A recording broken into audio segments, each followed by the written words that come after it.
All right. Hello, everybody. I hope you all are doing well.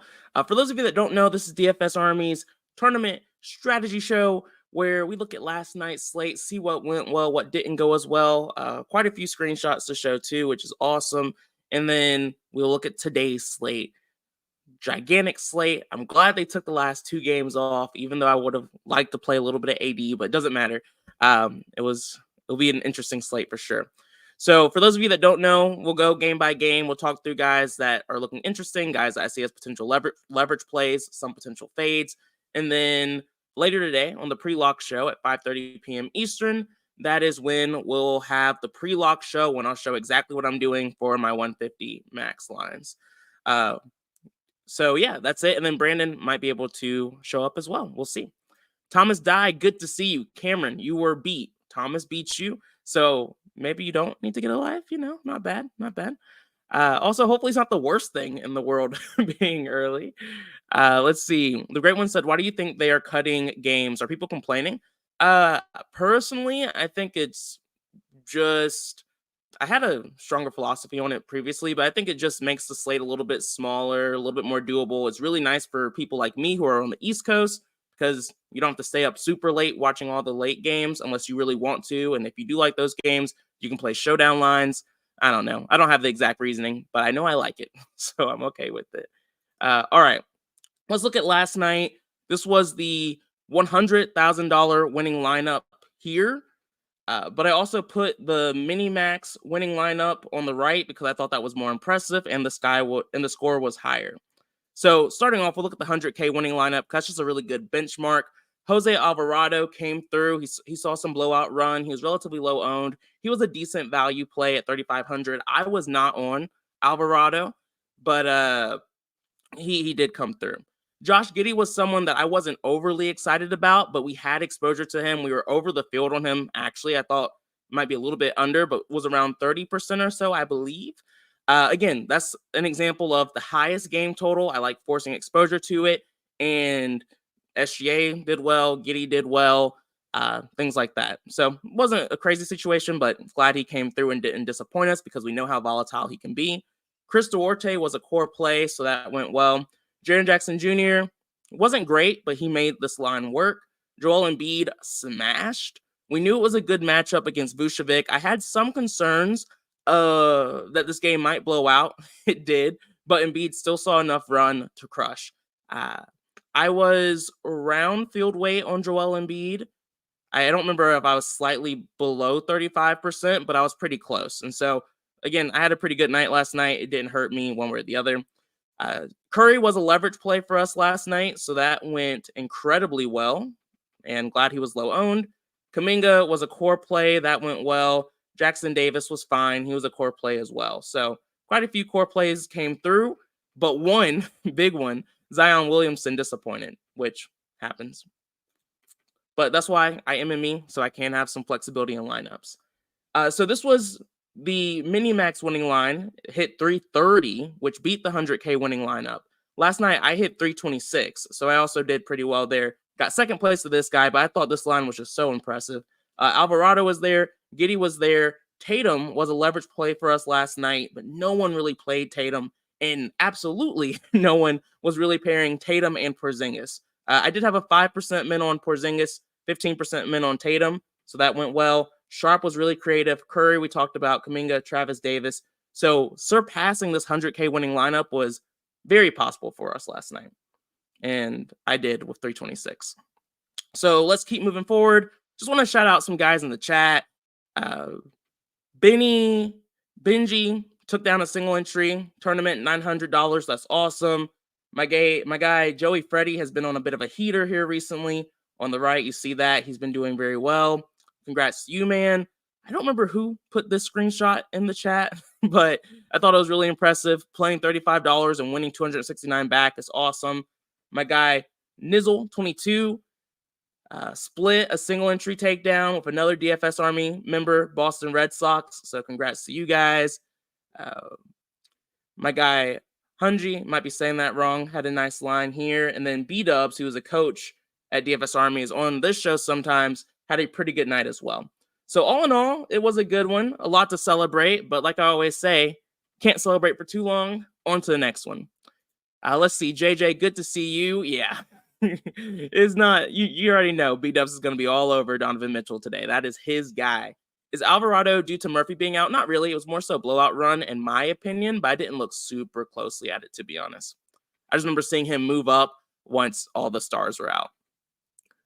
Great one said, does DK or FanDuel offer links where you can check the lineups without being in the contest? I know we used to have that. Now I just go to Fantasy Cruncher or Roto Grinders Results DB, and that's just kind of how I see previous contests, but it's a very limited amount of contests they let you have access to. So there used to be a ton of links you could click, but not as many anymore from what I've seen. Dixon, what's up, man? Yeah, Curry went off. Yeah, glad that went through. And then Ja Morant wasn't great, but he wasn't as bad as I thought he was going to be in the first half of the game. So a little disappointed by him too. Jared, what's up, man? Appreciate that. Yeah, all right, let's jump into it, guys. Too many games for too much playing around. First and foremost, though, we start off with the highest game total on the slate. We have the Bucks going up against the Pacers, 257 total. You all know my philosophy. I'm going to force exposure to this game and these teams. I would expect ownership to be relatively high-ish, but we don't have ownership updated yet, but that will come here soon. Giannis, he's 11,900. That's 900 more than he was on the last slate. So you do have to actually think even more about playing him. This is a good spot, but because of his price tag, he should be pretty low owned. Again, I'm 150 maxing, and I trust the domination station a good bit to give me some exposure. I'm willing to force Giannis in here, probably around 5%, 5-10%. We'll see where we end up landing just because of the game total, and this is a spot where we know he can smash. The better play, though, is Damian Lillard, who's actually seen a decrease in price at 8,800. We already know the upside Lillard brings to the table, really good matchup, but there's even more news that could make Lillard an even better play. Chris Middleton is currently questionable. Pat Connaughton is questionable. And then the other guys have been out for a while. Lillard sees a 4.9% increase in usage when Middleton is out. He's a guy I am already looking to prioritize, but he could realistically be a core play for me if Middleton gets ruled out tonight. So a little, I always get a little nervous around certain plays, but I really like this spot for Lillard tonight. Outside of that, we know Brook Lopez, he has upside. Let me check the sim right quick at 6K. Is he popping? Brook Lopez. Yeah, of course he is. Yeah, he's 6K, 3.8% chance of hitting 8X tonight, which is good. We know we can play bigs against the Pacers. You can play everyone against the Pacers. So I like Brook Lopez here again tonight as well. The team that I between the Pacers and Golden State, I really just don't love playing guys from their team because it just feels a little dart throwish. But Tyrese Halliburton is the guy I am looking to prioritize here. We do have some injury news that will potentially clear things up if it breaks the right way, but Bruce Brown is questionable. He's been out for a while, so if he returns, that muddies things up even more. And so then Halliburton would continue to be the only guy I'm looking at here. And then Nimbard is also questionable. So if both of those guys end up getting ruled out, then we'll have some potential plays that we can look at targeting for the Pacers. If it's just one or the other, it clears things up a little bit, but I still wouldn't be overly excited about forcing guys to this game. But because of the high game total, I'm willing to take some shots on Brown or Nimbard if they play. And then guys like Nesmith, Mathurin are also in the mix as well. Isaiah Jackson wasn't bad last time out. I believe he was in the nuts. But I'm still not going out of my way to make him a priority on this slate.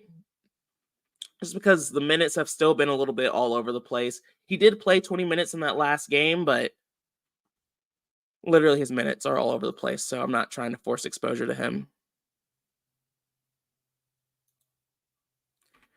Dixon said, let's not forget that Dame promised a 30 burger to those kids that were courtside last time versus the Pacers, and he didn't deliver. that video got passed around and we all bought into the hype. Did we? I did have a min on Dame last time around and Giannis. But hey, I'm willing to go right back to it. That is kind of sad for those kids, but that's actually really good PTDD. That's funny, man. But I'm going right back to it, you know? If they hurt me one time, I'm willing to go right back to it again.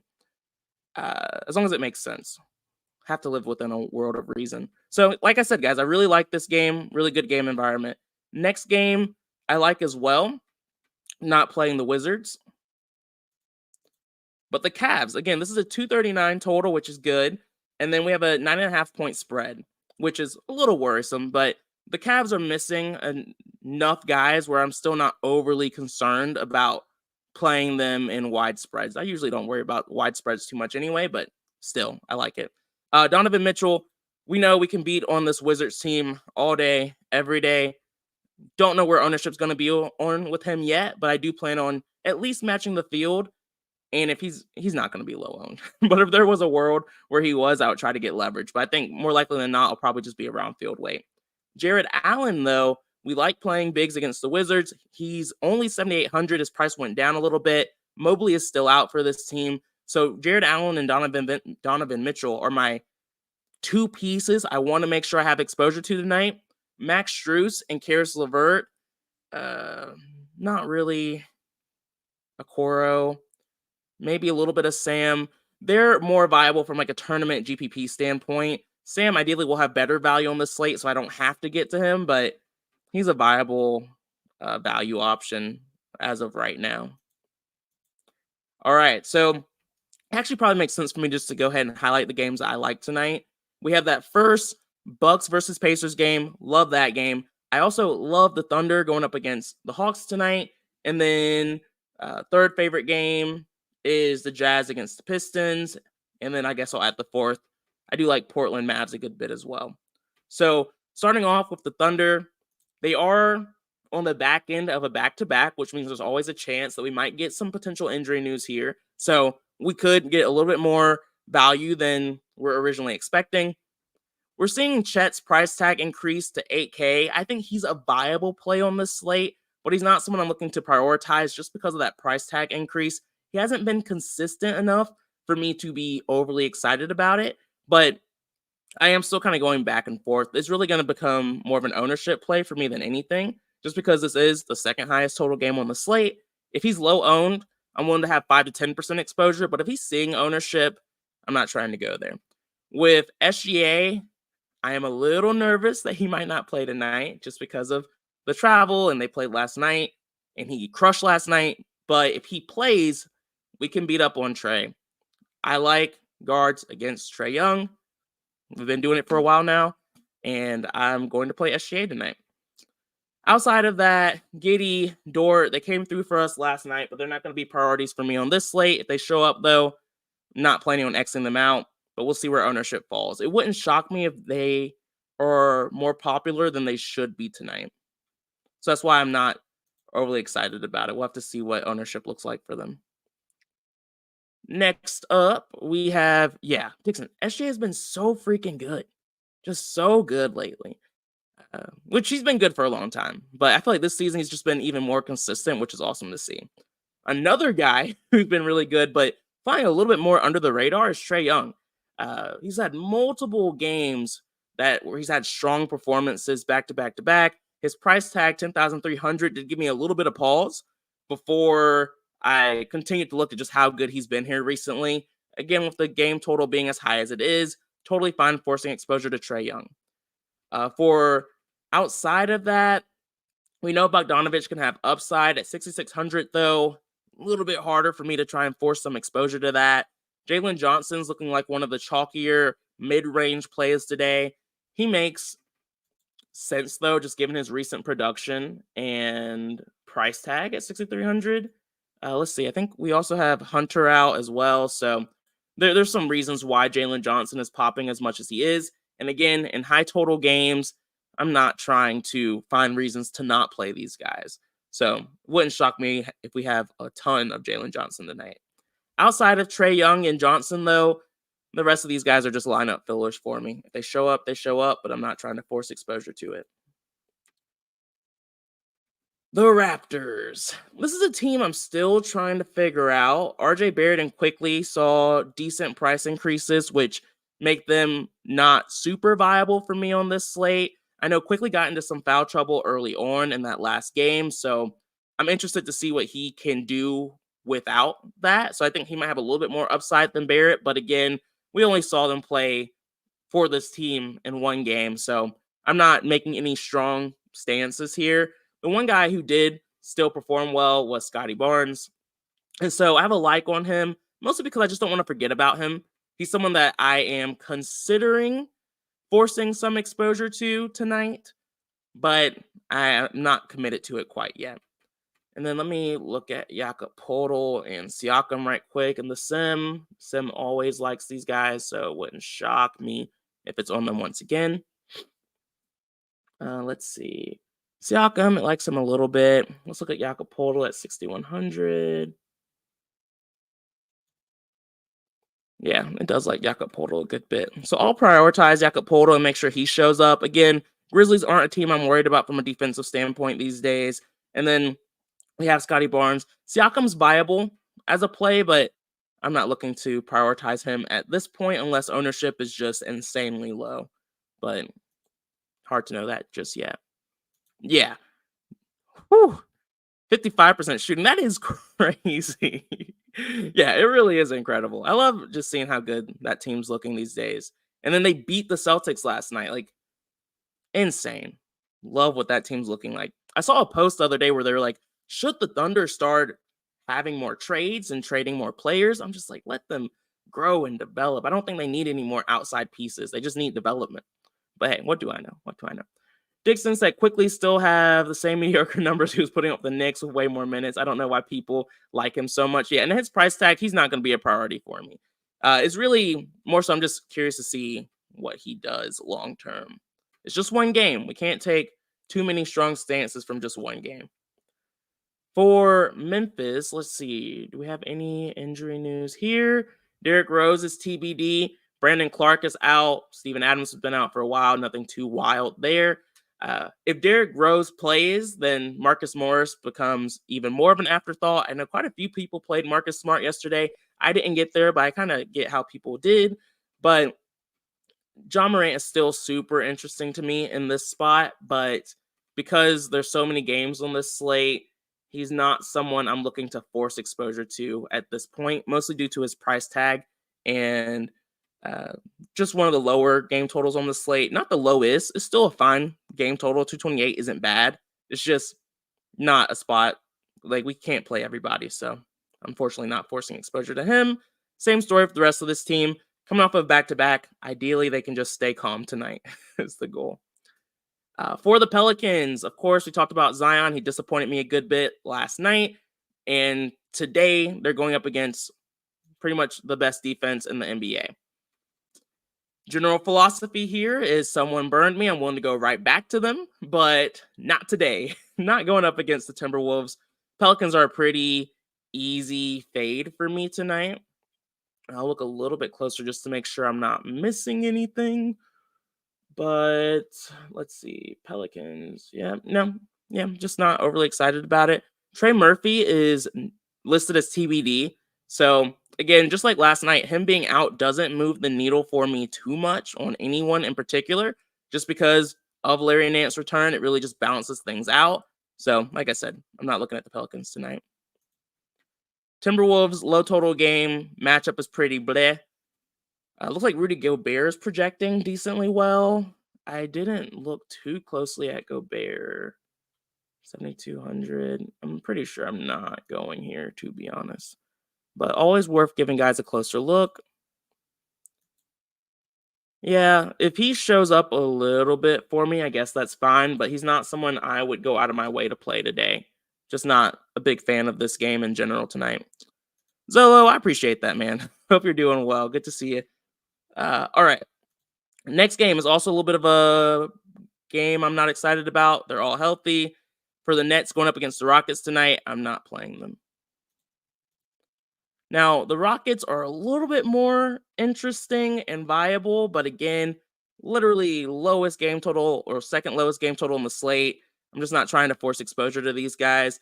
I think Fred VanVleet and, of course, Şengün are viable plays. Fred VanVleet, depending on where his ownership is, if it's super low, I'm interested in taking some shots, but I'm not super passionate about it right now. And then Şengün, same exact story. If ownership is low, and by low on this kind of slate, I do mean anywhere from like 0 to 6 to 7%, then I'll be willing to, for Fred VanVleet, I would be willing to consider him as a potential leverage play, but more likely than not, I'll probably just match field weight on both of them if they're low owned.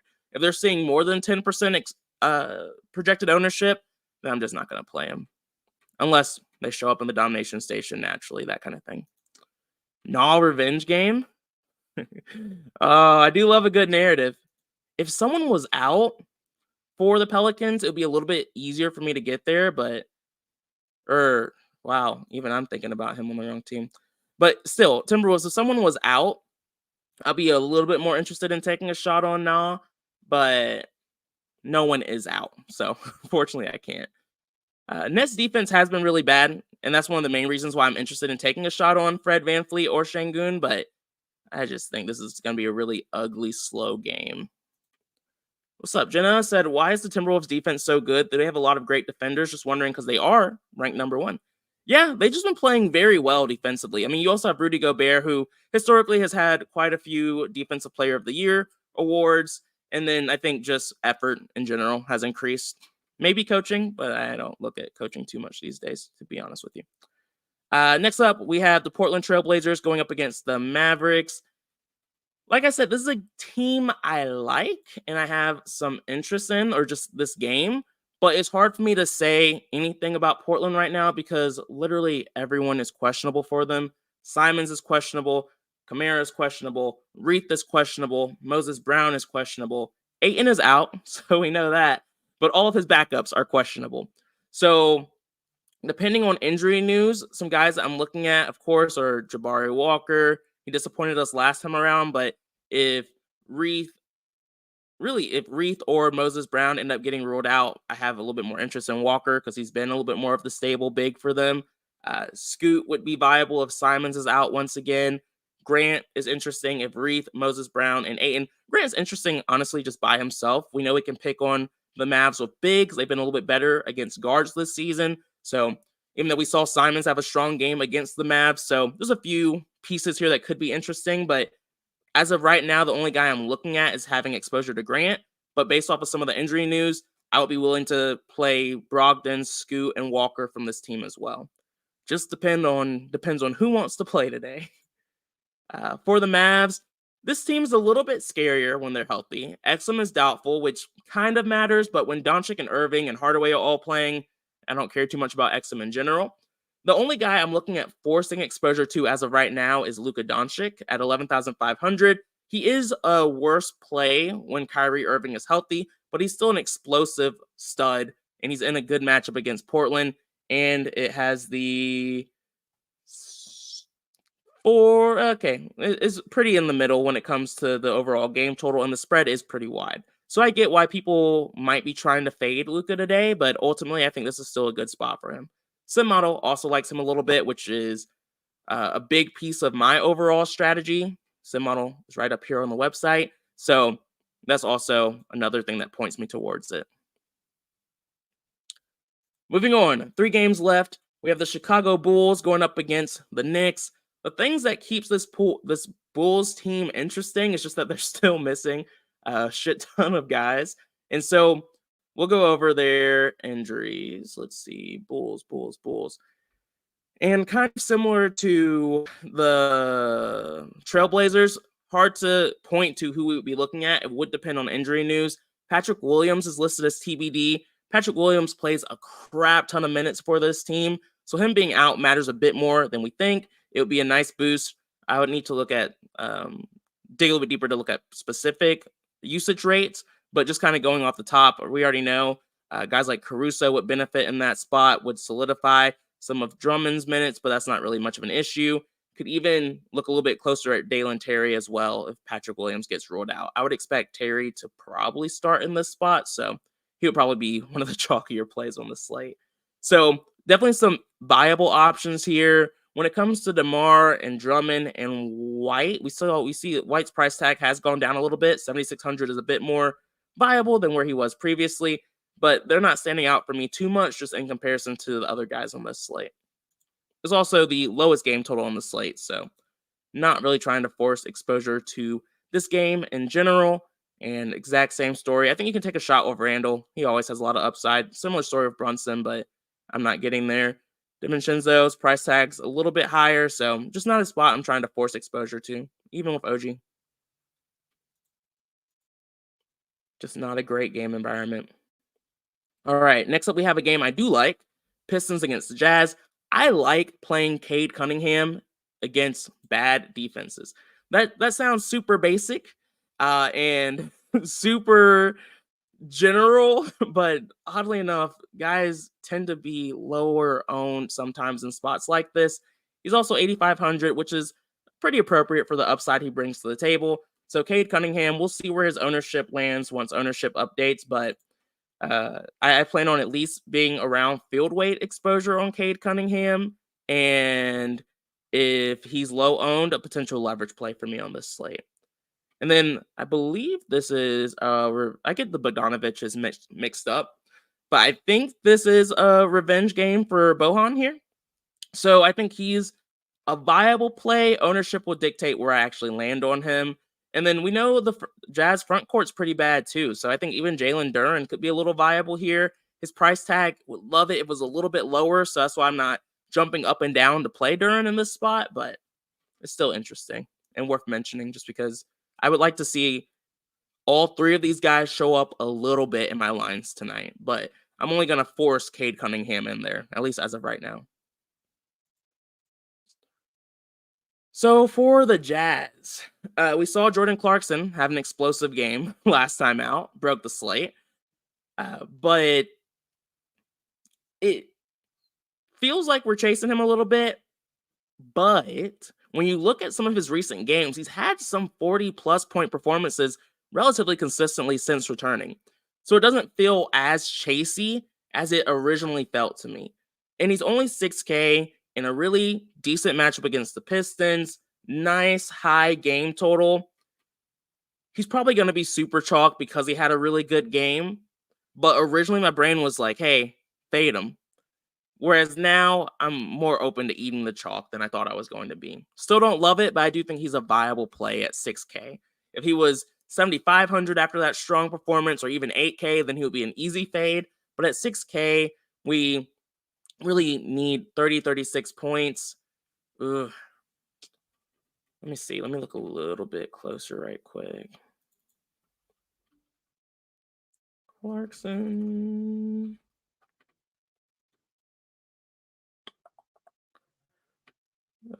Wow. Yeah.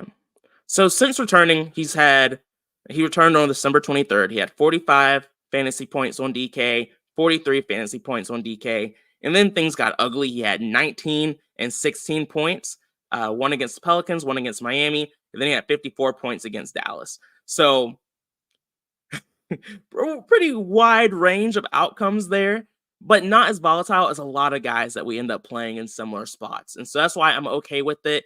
But with the Jazz being healthy, we are seeing his minutes decrease slightly to being around 27, 26 minutes. We're not seeing the same 30-minute consistency that we saw earlier when they had more injuries.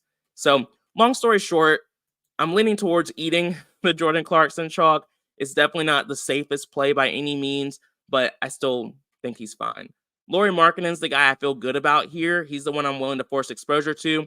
We know Markkanen cannot be as consistent as we would like for him to be, but again, I like this game. I'm going to force exposure to this game. And then Walker Kessler is where ideally he's low owned. I like the matchup against the Pistons. We've been playing bigs against the Pistons pretty consistently with some success. And at 5,400, he's just cheap enough where I think he can make sense here.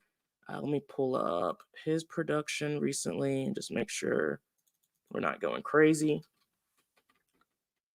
Ooh, not a pretty picture.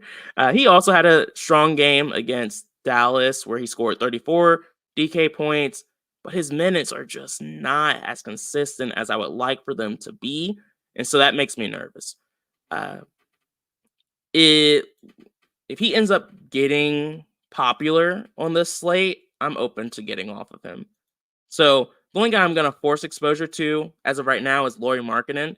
And then if Clarkson shows up, I'm fine with it. If Kessler shows up, I'm okay with it. But if it ends up getting too chalky, then I might end up, I'm thinking about potentially fading him depending on ownership. Sexton, George, don't love them when everyone's healthy. All right, last game on the slate, and we're only a couple minutes late. We have the Clippers going up against the Suns. Clippers are healthy. Clippers price tags are really not that bad. It's really just the matchup against the Suns that leaves a lot to be desired for me. Usually we're on Harden, Kawhi, and PG, but today I'm not on any of them. So just don't like the matchup personally. For the Suns, KD is still out. Let me double check that just in case. Yeah, KD is still out.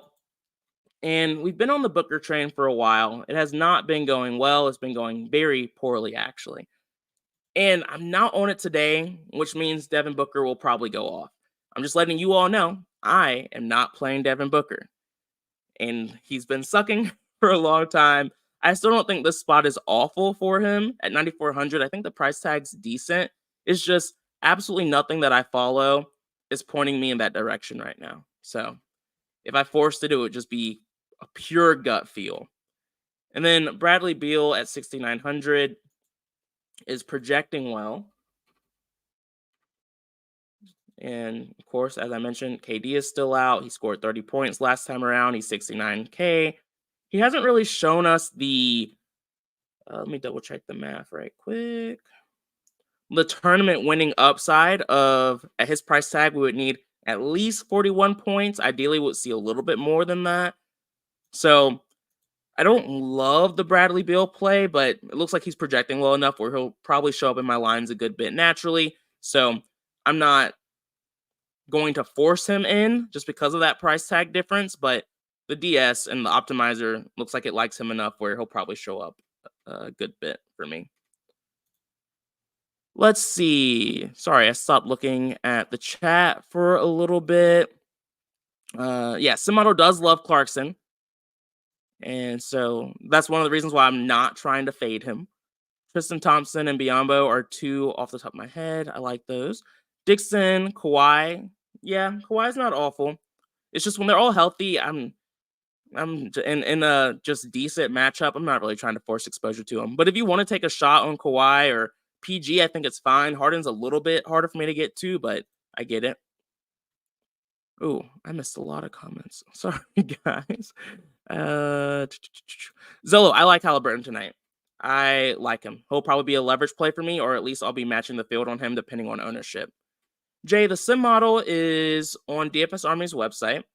Link in the description if you're not a member, but Jay, I know you are.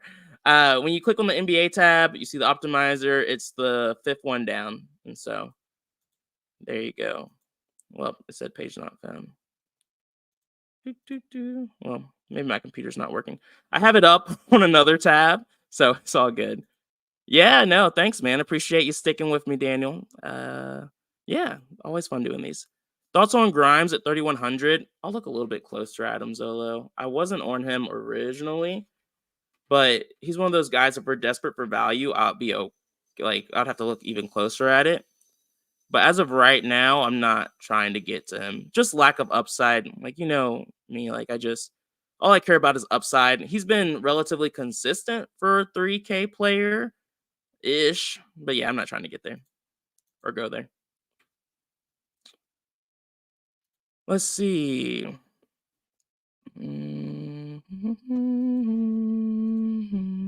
All right. Dixon, man. I can't with you guys. Anyway, y'all, that's the slate in a nutshell. Of course, we'll dig deeper into it during the pre-lock show. That's at 5:30 p.m. Eastern for VIP members. If you're interested in that, feel free to click the link in the description. Promo code BOB for a 10% discount there. But outside of that, it's a large slate, guys. Large slates are not my favorite, but we've all probably have had slates where we have very good nights when you don't love the slate. So just because I don't love it doesn't mean anything. Large slates can go well. I'm just not the biggest fan of them personally, because it's a little bit harder to dig super deep into certain situations for me, just when the slates are so large. So I really just kind of stick to my process a bit more when we have so many games on the slate. Appreciate you, Dixon. And yeah, if you all could hit the like button, it would help show that you all are still watching and sticking around with me. So appreciate the support there. Zolo said Nurkic has averaged 40 DK points against the Clippers last 2 seasons. Yeah, Nurkic is interesting. I mean, I think there's a few interesting spots on the Suns today. I mentioned Booker. I don't think he's a bad play. There's just nothing pointing me towards him. The exact same story for Nurkic. And the issue with Nurkic is just the usual issue we have. So many bigs in good spots. So like I mentioned, Jared Allen, mentioned the Utah guys, probably going to play a Portland big at some point. And then I like Brook Lopez a good bit as well. So I think Nurkic is definitely fine if you want to add him into the mix. I don't hate any of the Suns or the Clippers guys. They just didn't stand out for me. So I wish you all nothing but the best. Look forward to seeing y'all later on the pre-lock show. Peace out, guys. Have a good one.